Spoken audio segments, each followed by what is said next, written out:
नमस्कार देवी सज्जनों, मैं शकील प्रताप सिंह और आप देख रहे हैं हमारा चैनल यानी आपका चैनल SPS फिल्म्स। और दोस्तों, आज हम बात करेंगे नीच के और ऊंच के प्लेनेट के बारे में। यानी जब कोई प्लेनेट यानी कोई ग्रह, जिसे हम ग्रह बोलते हैं हिंदी में और इंग्लिश में प्लेनेट बोलते हैं, अगर वो नीच का होता है या वो उच्च का होता है तो उसका हमारी लाइफ में क्या असर पड़ता है। और नीच का ऊंच का जो प्लेनेट है उसको हम राशि के थ्रू आपको समझाएंगे। मतलब राशि के थ्रू समझने से ये फ़ायदा होगा कि मान लो आपका एसेंडेंट एरीज है या आपका एसेंडेंट टॉरस है या आपका एसेंडेंट मान लो लिब्रा है या जो भी आपका एसेंडेंट है, अगर उसका लॉर्ड नीच का होता है या उच्च का होता है तब उसका आपकी लाइफ में क्या असर पड़ता है। और उसी तरीके से अगर second house, third house, fourth house, fifth house या जितने भी 12 हाउसेज जो हैं, अगर उनके लॉर्ड यानी उन पर्टिकुलर राशिज़ के लॉर्ड अगर नीच के या उच्च के होते हैं तो उसका आपकी लाइफ में क्या इम्पैक्ट पड़ता है। तो दोस्तों, सबसे पहले हम बात करते हैं एरीज के बारे में। एरीज जो राशि है, क्योंकि इसमें हम इस वीडियो में हम एरीज राशि के बारे में बात करेंगे, उसके बाद हम टॉरस के बारे में बात करेंगे, फिर उसके बाद हम जेमिनी के बारे में, फिर कैंसर के बारे में, फिर और भी जितनी राशियां हैं, जो 12 जो आपकी राशियां हैं उनके बारे में हम डिफरेंट तरीके से आपको बताएंगे। और अलग अलग वीडियो में हम आपको उनके बारे में जो भी नॉलेज है, जो भी ज्ञान है, वो आपको बताने वाले हैं। तो पहले हम स्टार्ट करते हैं एरीज से। एरीज जो राशि है, एरीज यानी जिसका लॉर्ड है मंगल यानी मार्स, और एरीज को हम हिंदी में मेष बोलते हैं। और जो एरीज राशि जो है उसकी जो पहचान है वो आप ऐसे कर सकते हो कि जो आपका बर्थ चार्ट है उसमें अगर कहीं भी नंबर 1 अगर लिखा हुआ है तो वो समझ लो एरीज राशि के कंट्रोल में है वो पर्टिकुलर हाउस। अब मान लो एरीज जो राशि है वो आपके लगन से उदय होती है, यानी लगन यानी फर्स्ट हाउस। जो आपने देखा होगा बीच में जो ऐसे खाने बने होते हैं उसमें जो सबसे ऊपर जो खाना होता है उसे हम फर्स्ट हाउस कहते हैं यानी लगन कहते हैं। तो लगन में अगर एक नंबर अगर लिखा हुआ है तो वो एरीज राशि के कंट्रोल में होगा। इसी तरीके से सेकंड हाउस जो है यानी लगन के ऊपर का जो यहाँ हाउस होता है सेकंड हाउस, उसे हम कहते हैं सेकंड हाउस। अगर वहाँ भी अगर एक नंबर लिखा हुआ है तो वो भी एरीज राशि के कंट्रोल में होगा। इसी तरीके से जो थर्ड हाउस है अगर उसमें एक नंबर लिखा हुआ है तो वो एरीज राशि कंट्रोल में होगा। फोर्थ हाउस में अगर लिखा हुआ है तो वो एरीज राशि कंट्रोल में होगा। और जितने भी हाउसेज में कहीं भी अगर नंबर 1 यानी एक नंबर अगर लिखा हुआ है तो वो जो पर्टिकुलर हाउस है वो एरीज राशि के कंट्रोल में होगा। अब एरीज राशि के कंट्रोल में मान लो आपका फर्स्ट हाउस है, यानी जो आपका लगन है वो एरीज है, यानी एरीज एसेंडेंट में आपका जन्म अगर होता है यानी मेष लगन में अगर आपका जन्म होता है तब उसका हमारी लाइफ में क्या इम्पैक्ट पड़ता है अगर मंगल आपकी कुंडली में नीच का या उच्च का होता है। क्योंकि नीच का और उच्च का प्लेनेट जो है ना, इसमें बहुत सारी कन्फ्यूज़न है। यानी अगर मान लो फर्स्ट हाउस में नीच का है, सेकंड हाउस में, फोर्थ हाउस में, तो लोग सोचते हैं नीच का या उच्च का होने से होता क्या है, इसका हमारी लाइफ में इम्पैक्ट क्या पड़ता है।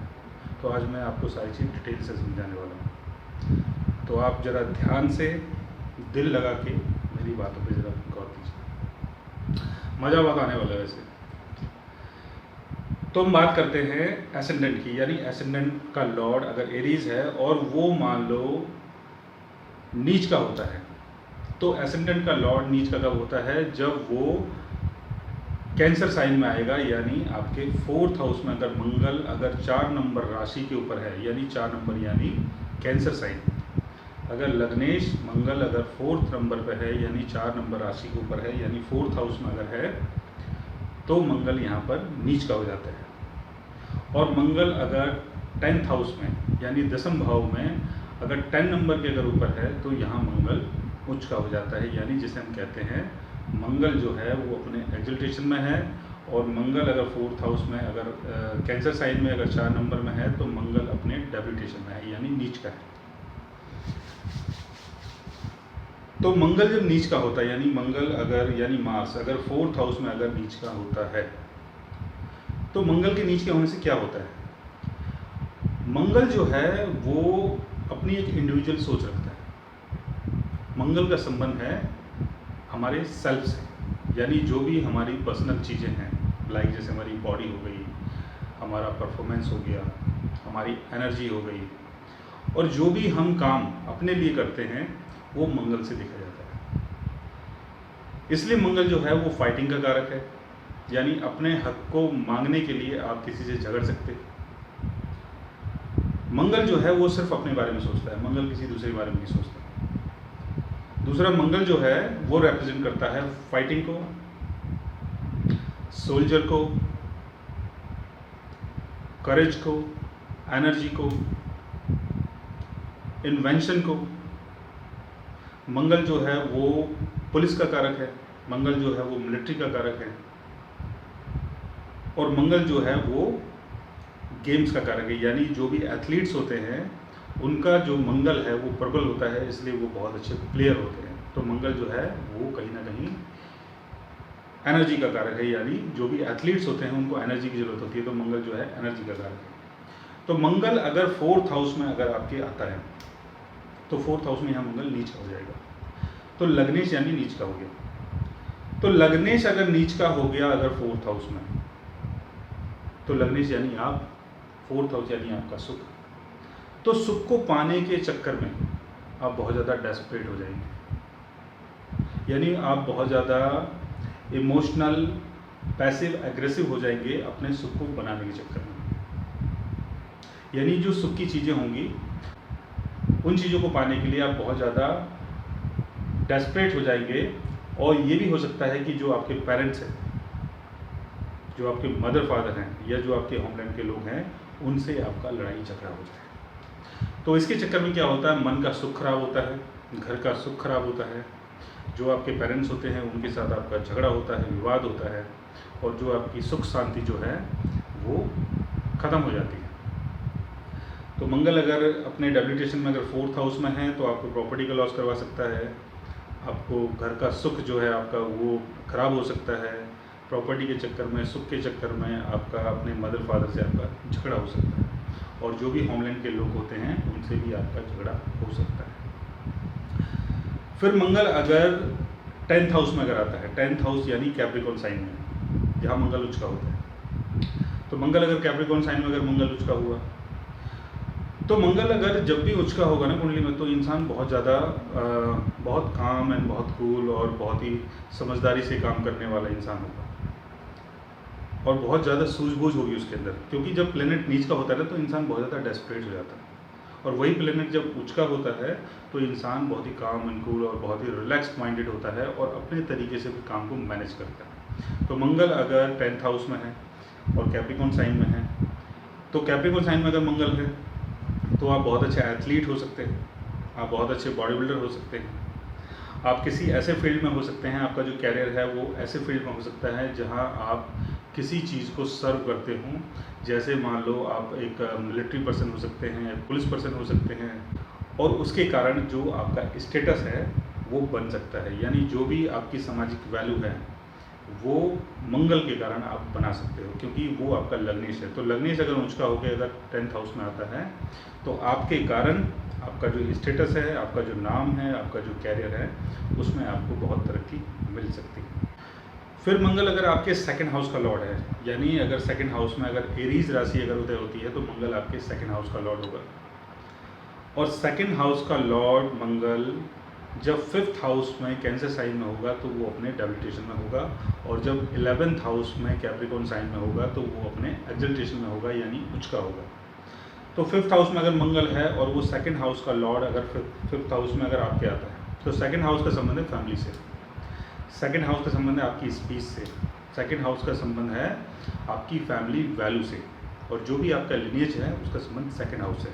2nd हाउस आपकी सेविंग है, और जो भी बचपन में जिस कंडीशन में आप पल के बड़े हुए उसका संबंध भी 2nd हाउस है। 2nd हाउस का संबंध हमारी अर्ली एजुकेशन से है। दूसरा 2nd हाउस का संबंध वेल्थ है, यानी वेल्थ यानी जो वैल्यूबल चीज़ हम गैदर करते हैं, जैसे जेम्स एंड ज्वेलरीज, आर्ट्स और जो भी वैल्यूबल चीज़ें हैं जिससे हमारी वैल्यू बनती है, उसका संबंध सेकंड हाउस है। तो सेकंड हाउस का लॉर्ड अगर नीच का होके अगर मान लो फिफ्थ हाउस में आता है, तो फैमिली के चक्कर में, फैमिली वालों के चक्कर में, अपने घर वालों के चक्कर में आपका जो फिफ्थ हाउस है वो डैमेज हो जाएगा। यानी फिफ्थ हाउस का संबंध किससे है? फिफ्थ हाउस का संबंध है एक्टिंग से, फिफ्थ हाउस का संबंध है स्टेज परफॉर्मेंस से, फिफ्थ हाउस का संबंध है गेम से, जो भी फन से संबंधित चीज़ें होती हैं उसका संबंध फिफ्थ हाउस से है। दूसरा फिफ्थ हाउस जो है उसका संबंध आपके फर्स्ट चाइल्ड बर्थ से है, और फिफ्थ हाउस का संबंध है आपके रोमांटिक पार्टनर से, यानी जो भी आपका रोमांस है उसका संबंध फिफ्थ हाउस से है। तो फैमिली के चक्कर में रोमांस का लॉस, फर्स्ट चाइल्ड का लॉस, और जो भी आपका कैरियर है यानी जो भी आपका पैशन है, यानी एक्टिंग, पॉलिटिक्स या गेम्स या जो भी चीज़ आप करना चाहते हो, जो भी आपका पैशन है वो आपका डैमेज हो सकता है आपकी फैमिली के चक्कर में और आपकी स्पीच के चक्कर में। फिर वही मंगल अगर मान लो 11th हाउस में चला जाता है, तो 11th हाउस वो कैप्रिकॉर्न साइन में जाता है, तो कैप्रिकॉर्न साइन में जाकर मंगल यहाँ पर उच्च का हो जाता है। तो सेकंड हाउस का लॉर्ड मंगल जो है 11th हाउस में जाकर उच्च का हो गया। 11th हाउस क्या है? 11th हाउस जो है उसका संबंध हमारे नेटवर्क सर्कल से है, जो भी हमारा बिजनेस सर्कल है, जो भी हमारे होप्स एंड विशेस हैं। 11th हाउस का संबंध हमारे एल्डर सिबलिंग से। 11th हाउस जो है वो हमारा गेम है, जो भी हमारा इनकमिंग गेन होता है, जो भी हम कमाते हैं लाइफ में, वो 11th हाउस से देखा जाता है।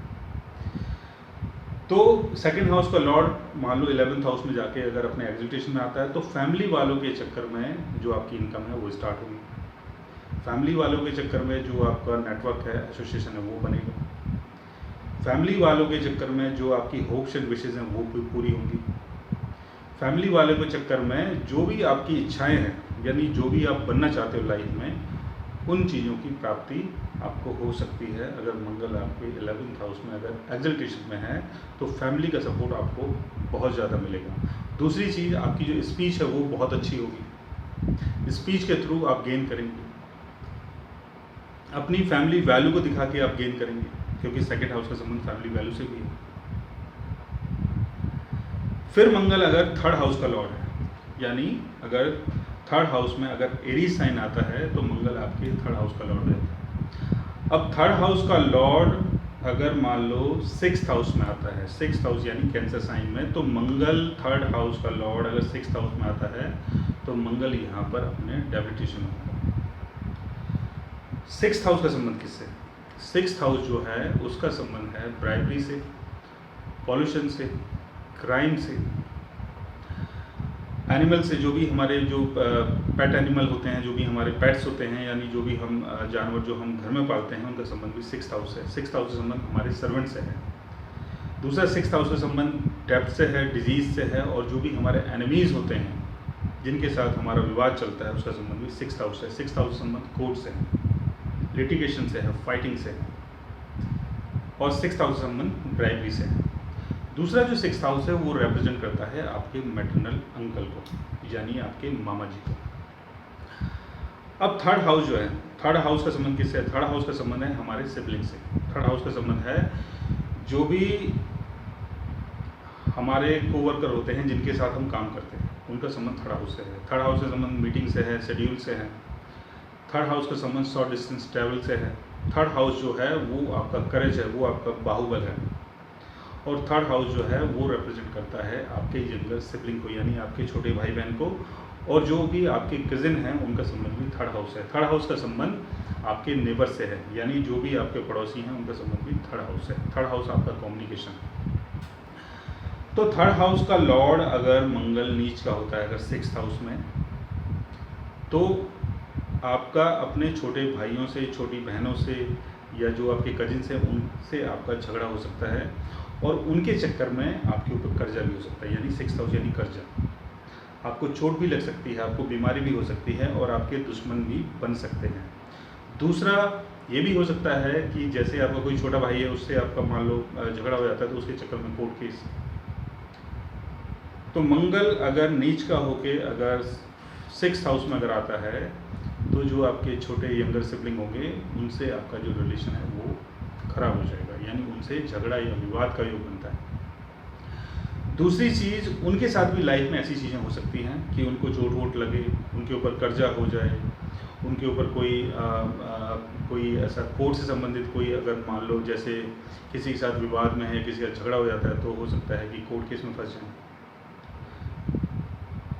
दूसरा, कभी भी अगर आप मान लो शॉर्ट डिस्टेंस ट्रैवल करते हो, कहीं जाते हो, तो उससे आपको नुकसान हो सकता है, तो उसके कारण आपको चोट वोट लग सकती है। और ये भी हो सकता है कि जैसे आप मान लो कहीं पर जा रहे हो, आपने अपनी बाइक स्टार्ट करी है, गाड़ी आपने निकाली और आप कहीं आसपास में चले गए, तो ये देखेंगे आप कि जैसे आप कहीं पर गए हैं और वहाँ कोई ऐसी बात होती है जिसके चक्कर में आपका झगड़ा हो जाता है और आपका कुछ नुकसान हो सकता है उसके चक्कर में। तो वो जब होता है जब थर्ड हाउस का लॉर्ड सिक्स्थ हाउस में अपने डेबिलिटेशन में होता है। फिर थर्ड हाउस का लॉर्ड अगर मान लो 12th हाउस में चला जाता है तो वो अपने एक्सल्टेशन में हो जाएगा। यानी 12th हाउस में अगर कैप्रिकॉर्न साइन में अगर मंगल अगर है तो मंगल अपने एक्सल्टेशन में होगा। तो उससे आपको क्या बेनिफिट मिलेगा? उससे आपको ये बेनिफिट मिलेगा, जैसे 12th हाउस का संबंध किससे है? 12th हाउस का संबंध है आपके फॉरेन सेटलमेंट से, 12th हाउस का संबंध है आपके स्पिरिचुअल जर्नी से, 12th हाउस का संबंध है प्रेजेंट से, 12th हाउस का संबंध है आपका जो भी आप योग करते हैं या जो भी आध्यात्मिक जितनी चीज़ें हैं उनका संबंध 12th हाउस से है। तो थर्ड हाउस का लॉर्ड अगर 12th हाउस में है तो छोटे भाई बहनों के चक्कर में हो सकता है कि आपका कहीं बाहर फॉरेन में सेटलमेंट हो जाए और वहाँ से आपकी अर्निंग स्टार्ट हो जाए। या ये भी हो सकता है कि जैसे थर्ड हाउस का संबंध एफर्ट से है और 12th हाउस का संबंध है आध्यात्म से, और मंगल जो है वो एनर्जी का कारक है, तो ये भी हो सकता है कि आप बहुत अच्छे योगा टीचर बन जाएं। यानी लोगों को जब आप कोई भी बात बोलेंगे या कोई भी बात अगर आप समझाएंगे तो लोग आपकी बातों पे चलेंगे। तो थर्ड हाउस का लॉर्ड अगर 12th हाउस में है तो आप एक बहुत अच्छे योगा टीचर भी बन सकते हैं और आप बहुत अच्छे मार्शल आर्टिस्ट भी बन सकते हैं। यानी थर्ड हाउस का संबंध कॉरेज से है और 12th हाउस का संबंध है आपके जो पोस्चर आप तैयार करते हैं ना मार्शल आर्ट की, वो योगी वाले जितने पोस्चर्स होते हैं उनका संबंध 12th हाउस है, तो आप एक बहुत अच्छे मार्शल आर्ट फाइटर बन सकते हैं। फिर हम बात करते हैं 4th हाउस की। 4th हाउस का लॉर्ड यानी एरीज अगर 7th हाउस में आता है यानी कैंसर साइन में आता है तब 4th हाउस का लॉर्ड क्या है? नीच का हो जाता है। तो 4th हाउस का लॉर्ड अगर 7th हाउस में नीच का है तो 7th हाउस की चीज़ों को यहाँ पर ये डैमेज कर देगा। तो 7th हाउस का संबंध किससे? 7th हाउस का संबंध है आपके नेगोशिएशन से, 7th हाउस का संबंध है डील से, 7th हाउस का संबंध है इंटरनेशनल ट्रेड से, 7th हाउस का संबंध है हमारी लीगल पेंडिंग से, 7th हाउस का संबंध है लाइफ पार्टनर से, 7th हाउस का संबंध है बिजनेस पार्टनर से। तो 7th हाउस में मंगल अगर नीच का है तो वो 4th हाउस का लॉर्ड होगा। 4th हाउस का संबंध किससे है? 4th हाउस का संबंध है पेरेंट्स से। तो जो हमारे पेरेंट्स होंगे ना वो बहुत ही इमोशनल किस्म के होंगे और बहुत ही झगड़ालू किस्म के होंगे, बहुत ही पैसिव एग्रेसिव किस्म के होंगे। यानी उनका जो भी एग्रेशन है वो आपके 7th हाउस की चीज़ों को डैमेज कर देगा। लाइक जैसे मान लो आपकी वाइफ है और आपकी वाइफ मान लो आप कहीं जॉब में जाते हैं और आप मॉर्निंग में आप कहीं पर जॉब में चले गए या जो भी आपका बिजनेस है वहाँ चले जाते हैं और घर में आपकी वाइफ होती है और आपकी वाइफ का मान लो आर्गुमेंट हो जाता है आपकी मदर के साथ। तो जब आप वहाँ से आते हैं शाम को जॉब करके तो जो आपकी जो मदर है वो बहुत ज़्यादा इमोशनल हो जाएंगी और बहुत ज़्यादा एग्रेसिव किस्म की हो जाएंगी और वो आपको ऐसी ऐसी बातें बोलेंगी जिसके चक्कर में जो आपका 7th हाउस है, जो आपका रिलेशन है, जो आपका लाइफ पार्टनर है या जो भी जिससे भी आपकी कमिटमेंट है वो चीज़ बिगड़ सकती है। तो पेरेंट्स के चक्कर में 7th हाउस का लॉस। फिर इसी तरीके से अगर मान लो 4th हाउस का लॉर्ड मंगल लगन में अगर कैप्रिकॉर्न साइन में अगर आता है तो वो उच्च का हो जाता है। लगन का संबंध किससे है? लगन का संबंध है आपकी वाइटल एनर्जी से, आपकी वाइटलिटी से, जो भी आपकी पहचान है, जो भी समाज के सामने जो आप हो जैसे भी आप रिएक्ट करते हो, एक्ट करते हो, और उसके चक्कर में जो भी आपकी सोशल वैल्यू बनती है या जो भी आपकी पहचान है या जो भी आपका नाम है, वो लगन से देखा जाता है। तो फोर्थ हाउस का लॉर्ड लगन में अगर उच्च का होता है तो पेरेंट्स के चक्कर में आपकी पहचान बनेगी, पेरेंट्स के चक्कर में आपका नाम होगा, पेरेंट्स के चक्कर में आपकी जो फिजिकल जो स्ट्रेंथ है वो आपके पेरेंट्स के चक्कर में होगी। यानी हो सकता है कि जो आपके पेरेंट्स हैं या जो आपके मदर फादर हैं वो आपको परमिशन दें और आप कहीं जाके जिम करो, बॉडी बिल्डिंग करो और उसके थ्रू आप बॉडी बिल्डर बन जाओ, या आपके जो पेरेंट्स हैं वो इतनी ज़्यादा आपकी केयर करें जिसके कारण जो आपकी हेल्थ है वो बन जाए।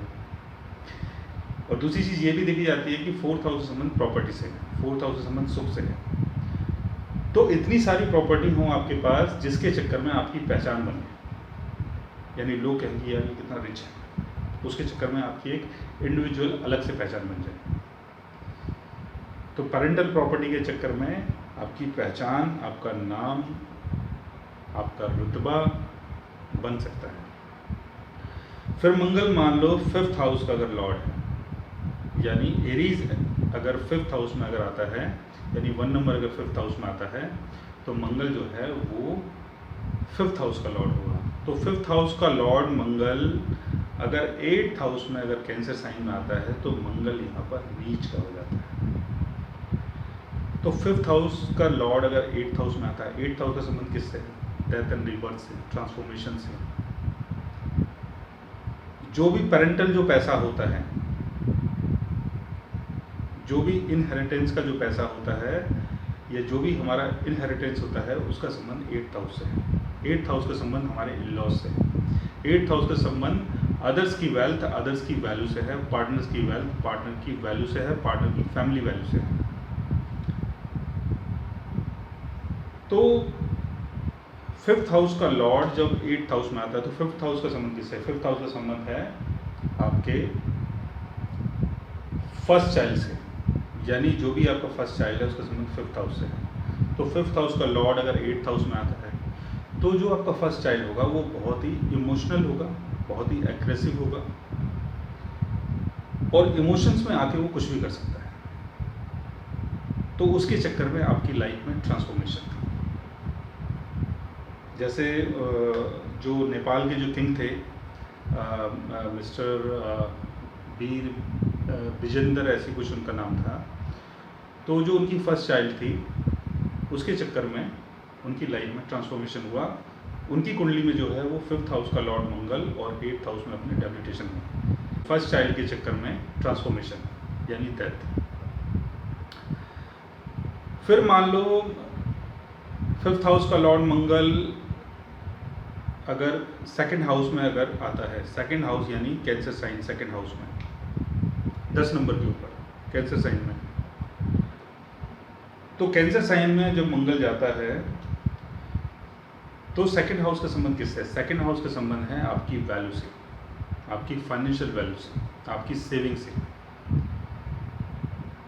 आपकी फैमिली वैल्यू से। जो भी सोसाइटी में जो आपकी फाइनेंशियल वैल्यू है उसका संबंध सेकंड हाउस से। फिफ्थ हाउस का संबंध फर्स्ट चाइल्ड से है। तो फर्स्ट चाइल्ड के चक्कर में सेकंड हाउस का गेन, यानी ऐसा हो सकता है कि मान लो जैसे आपका बेटा है और वो मान लो बहुत अच्छा एथलीट है,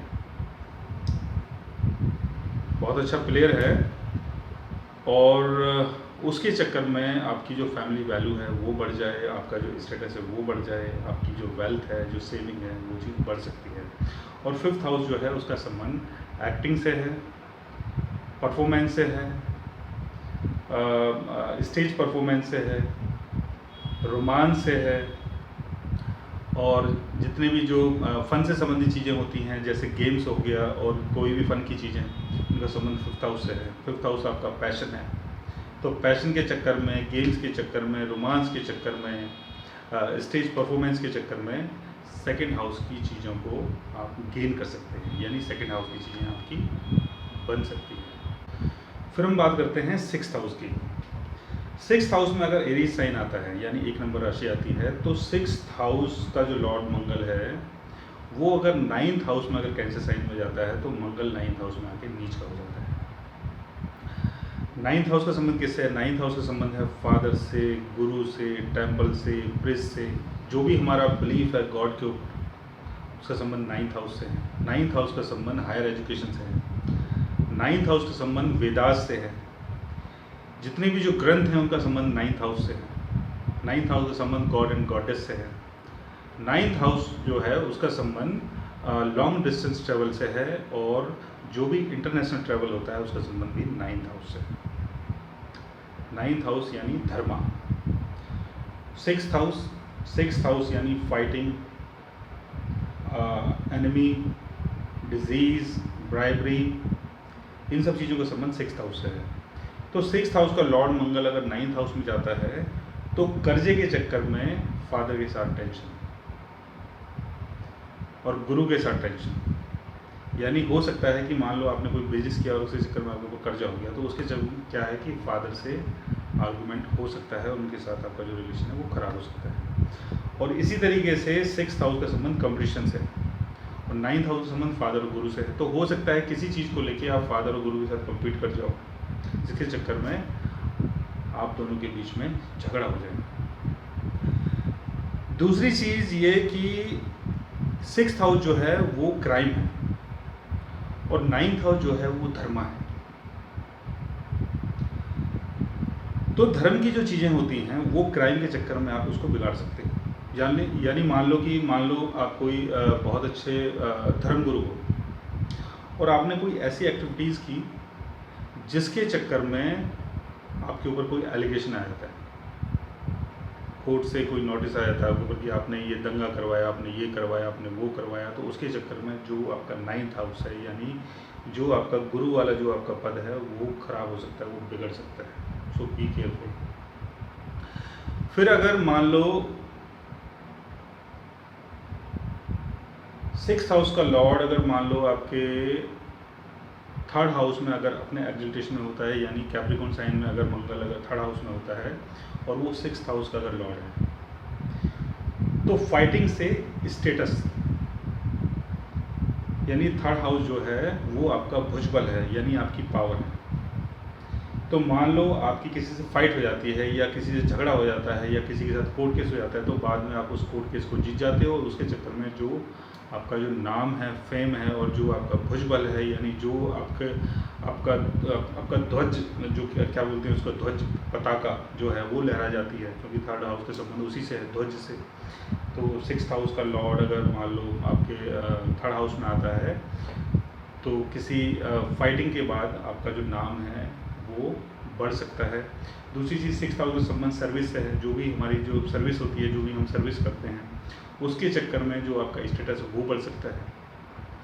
6th हाउस का संबंध आपके कंपटीशन से है, कोई भी आप चीज़ कंप्लीट करते हो उसके चक्कर में क्या है आपका 3rd हाउस जो है वो स्ट्रांग हो सकता है। यानी मान लो कि आपकी कोई ऐसी जॉब है या ऐसी सर्विस है, या मान लो आपने कोई ऐसा कंपटीशन किया जिसमें आपकी जीत हो जाती है, तो उसके चक्कर में जो आपके सिबलिंग्स हैं या जो भी आपके साथ जो लोग हैं या जो भी आपके दोस्त यार हैं वो आपके सपोर्ट में आ जाते हैं।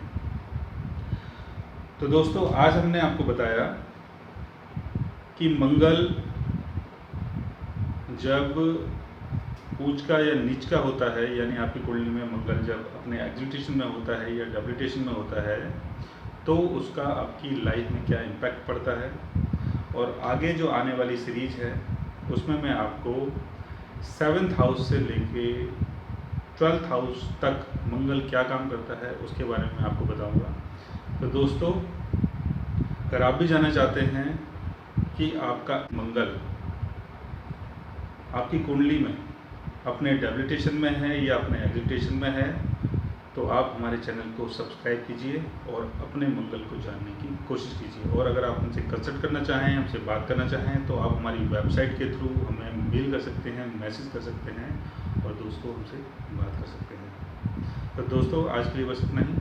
Thanks for watching.